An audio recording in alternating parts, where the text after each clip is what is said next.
दिल्ली में लापरवाही के गड्ढे ने एक बार फिर एक शख्स की जान ले ली। तस्वीरें मैं आपको सीधे दिखा रही हूँ रोहिणी से। और ये जो मैनहोल आपको दिखाई दे रहा है, दरअसल जिस पर ढक्कन इधर इस वक्त लगा हुआ दिखाई देगा, ये ऐसा नहीं था। अगर ये ऐसा होता तो शायद लापरवाही पर सवाल भी नहीं उठते और बिरजू नाम का शख्स जो कि यहाँ से गुजर रहा था रात में, उसकी जान भी नहीं जाती। इस मैनहोल पर अब ढक्कन लगा दिया गया है। जब बात बहुत ज्यादा बढ़ गई है, जब एक शख्स की जान चली गई है, कई घंटों लंबा ऑपरेशन चला।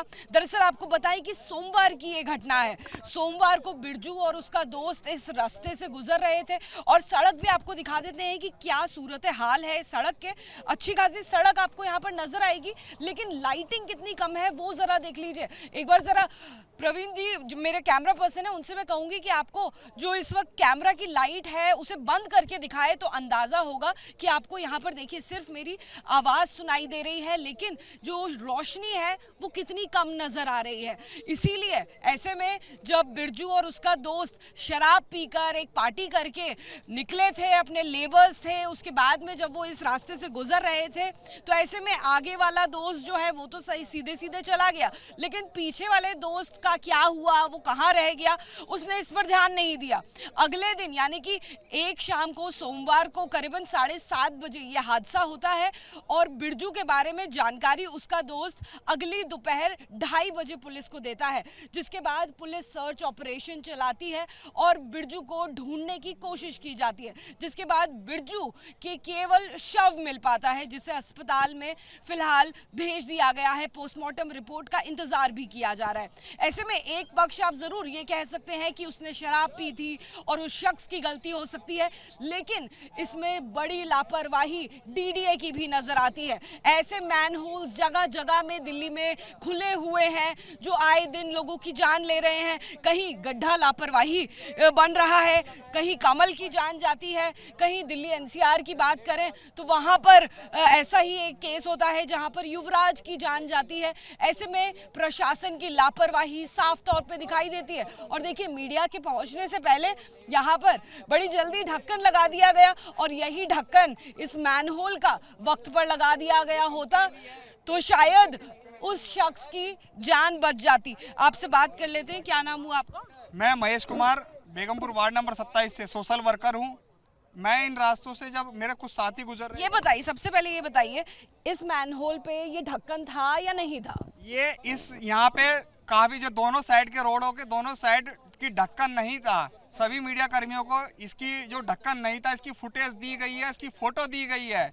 ये अधिकारी डीडीए के अधिकारी जब ये सर्च ऑपरेशन जारी था और 7 बजे करीब आते हैं डीडीए के अधिकारी, और आज शाम को 7 बजे वो आए अपना बिल्डोजर लेके, ये सामान लेकर।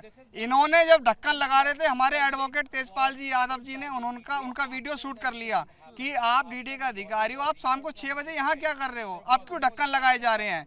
एक बहुत बड़ा सवाल है, ये अधिकारी हमारी मौत का इंतजार करते हैं। ये अधिकारी इन खंभों पे लाइट नहीं जल रही है, चैन स्नैचिंग का इंतजार करते हैं। या ये सड़क बड़ी सुनसान भी लग रही है, यहाँ पर इतनी धीमी लाइट ही जलती है या ये भी लाइट भी नहीं जलती? लाइट नहीं है। मैं लगातार ट्विटर के माध्यम से डीडीए विभाग को रोज कंप्लेंट कर रहा हूँ। हेलीपैड रोड है, रोहिणी सेक्टर 32 को वाला रोड है, रोज कंप्लेंट कर रहा हूँ, पर अधिकारी कहाँ कनेक्ट करती है ये रोड?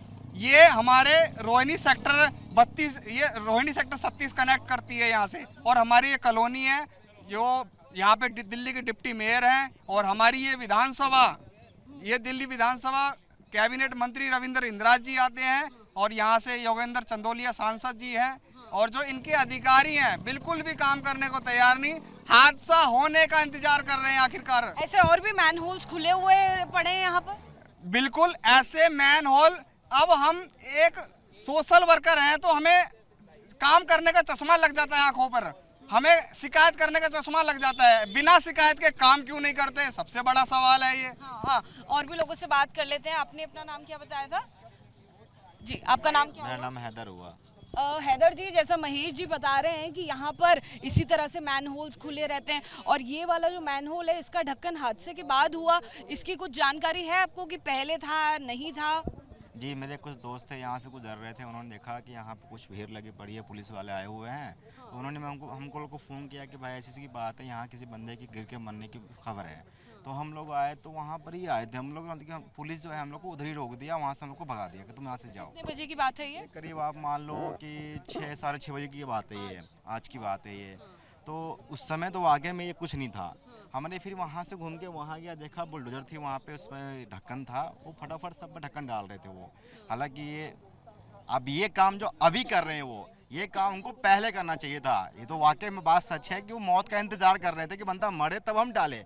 ये बात है, हमारे कुछ लोग हैं यहाँ जो एडवोकेट साहब है, उन्होंने यहाँ आया 7:30 बजे के लपेट में, उन्होंने 112 पे सबको कॉल करके बुलाया। हालांकि यहाँ पे पहले से मौजूद पुलिस थी, वो कर सकते थे, सबको बुला सकते थे। फिर उसके बाद यहाँ से लाश निकाली गई, लाश निकालने के बाद उसको प्राइवेट एम्बुलेंस में लेके गया। गवर्नमेंट की एम्बुलेंस कहाँ थी? हालांकि ये सब बात बहुत गलत है। जाने वाला प्राइवेट एम्बुलेंस में कौन ले गए? पुलिस वाले ले गए। अच्छा, पुलिस वाले जी, क्या टाइम रहा होगा? ये टाइम आपका 7:30 या 8 के लपेट की बात थी। कब तक बॉडी निकाली गई? क्या नाम हुआ आपका? मोहम्मद फैजुद्दीन।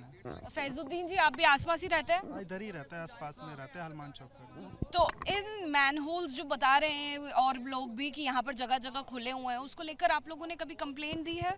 नहीं, हमारे महेश भाई है ना, वो कंप्लेन करते रहते हैं, हमेशा कंप्लेन करते रहते हैं, तो वो कार्रवाई हो नहीं पाती है। करने के बाद भी लापरवाही करते हैं। यहाँ बहुत लापरवाही होती है। लाइट के लिए कंप्लेन करते हैं, सीवर के लिए। ये जो लाइट हमें हल्की फुल्की भी दिखाई दे रही है, ये पहले भी थी या अभी हुई है? ये शुरू से है, ये लाइट नहीं चलती है। ये तो आज जल भी गई है ना, तो नहीं जलती है, कोई सी भी लाइट नहीं जलती है। इस मैनहोल में आज एक शराब पीने के बाद जरूर शख्स चला गया, लेकिन इसमें कोई बच्चा भी जा सकता था, इसमें कोई जानवर भी जा सकता था। यहाँ घूमने आते हैं, शाम को टाइम में सब टहलने आते हैं, बच्चे लोग, महिला लोग टहलने आते हैं इधर, बच्चा भी गिर सकते हैं। सर, आपसे 2 मिनट लेना चाहूंगी, क्या कुछ बताएंगे? सर, आप भी यहीं के रहने वाले हैं? मैंने ही कॉल की है। अच्छा, आप ही वो एडवोकेट हैं, क्या नाम हुआ सर आपका? तेजपाल यादव। तेजपाल जी, ये जो मैनहोल जिसने जान ले ली एक शख्स की, ना जाने और पहले इसमें क्या कुछ गया है, क्या पता जानवर भी गया है, क्या पता कुछ और भी हुआ है, कोई घटना हुई है, आज तो मीडिया की नजर में आई है। ये न्यूज़ की साइड से बताना चाहूँगा, ये इंसिडेंट तो आज चलो मैं आ गया, डिटेक्ट हो गया, मैंने इन्फॉर्मेशन दे दी। कितने बजे आपने इन्फो दी सर? देखिए, मैं यहाँ पे मेरे पास जो आया था, फ़ोन आया था सोशल वर्कर को, उन्होंने बताया था कि यहाँ पे प्राइवेट टैंकर्स माफिया है हमारा पूरा, जो सीवरेज का काम करता है, वो यहाँ डंप करता है डीडी की लैंड में। हम उसके ऊपर काम कर रहे थे। जब हम आके देखते हैं तो सारे के सारे यहाँ पे खड़े हुए थे, टैंकर्स थे और पुलिस वाले भी थे, और डीडीए के अधिकारी उधर खड़े हुए थे काफ़ी सारे, और एक जेसीबी में बहुत सारे ढक्कन थे ऐसे ही। मेरे पास वीडियो है, सारे एविडेंस है, वो लगाने लग रहे थे। अच्छा, मतलब जितने इस एरिया में मैनहोल्स खुले सब खुले पड़े हैं, A to Z खुले पड़े हैं, उन सबको ढका जा रहा है? सब अभी भी टेम्परेरी ढका है, अच्छा, सीमेंटेड नहीं है। हाँ, अगर आज ये नहीं उजागर होता, मीडिया नहीं आती, ये इन्फॉर्मेशन नहीं दी जाती, तो कल तक उसको सीमेंटेड करके बंद कर दिया जाता, और ये घटना कहीं दर्ज भी नहीं होती। ये मैं आपको पहले बता रहा हूँ, क्योंकि जब मैं आया था, जब मैंने देखा, मैंने उनसे एक सवाल पूछ लिया कि अगर ऐसा इंसिडेंट हुआ है, हमारी लीगल टीम कहाँ है? जी।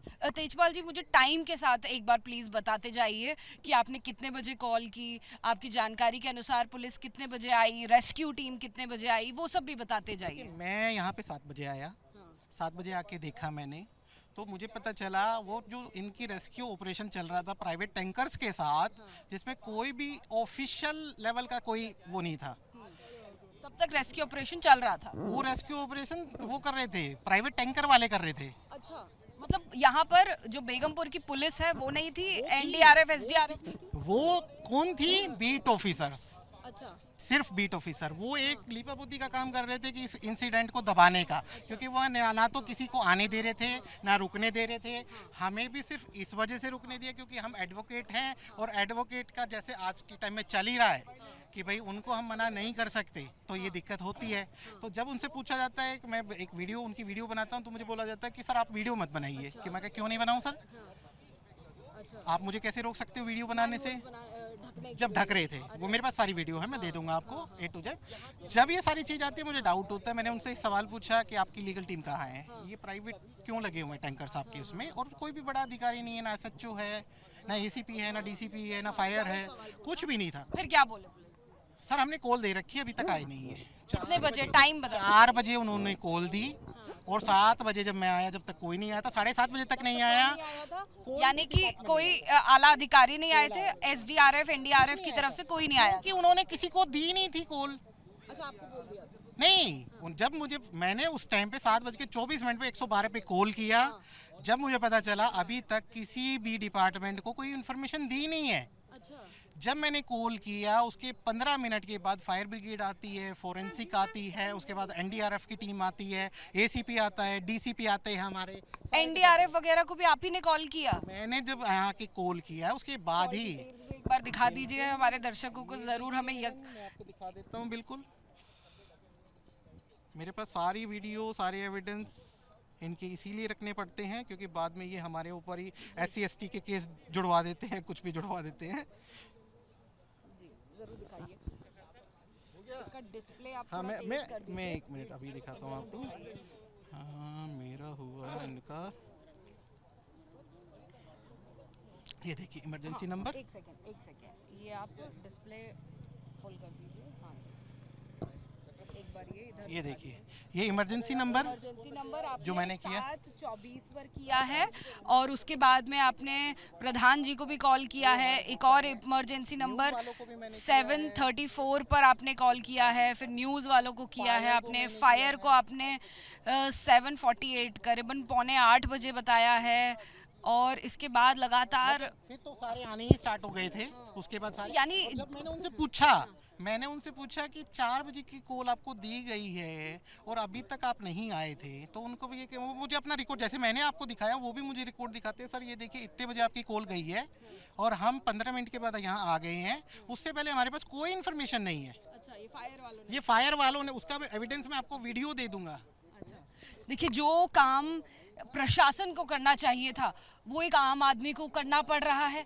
कहाँ पर लापरवाही है वो सिर्फ एक स्टेज पर नहीं नजर आ रही है, जगह जगह पर लापरवाही नजर आ रही है। जब एविडेंसेस को मिटाने की कोशिश की जाती है तभी समझ जाना चाहिए कि कहीं जो मामला है, जो पूरी घटना है, उसको छुपाने की कोशिश की जा रही है। कुछ ऐसा ही इस इलाके में हो रहा था। रोहिणी की जिस जगह की मैं आपको तस्वीर दिखा रही हूँ वो ये मैनहोल है और ये मैनहोल इसलिए खास हो जाता है, इसलिए बहुत बड़े बड़े सवाल इस वक्त खड़े करता है क्योंकि जो इस वक्त आपको इसका हाल दिखाई दे रहा है वो कुछ देर पहले ऐसा नहीं था। इसमें एक शख्स चला जाता है, इस मैनहोल के सीवर में गिरता है, उसकी जानकारी पुलिस को एक दिन बाद मिलती है, लेकिन उसके बावजूद उसे बचाने की कोशिश या उसके बारे में जो कोशिशें हैं, उसे ढूंढने की कोशिशें हैं, वो भी पुलिस के द्वारा बड़ी लचर और बड़ी ही धीमी रफ्तार से होती हुई दिखाई देती हैं।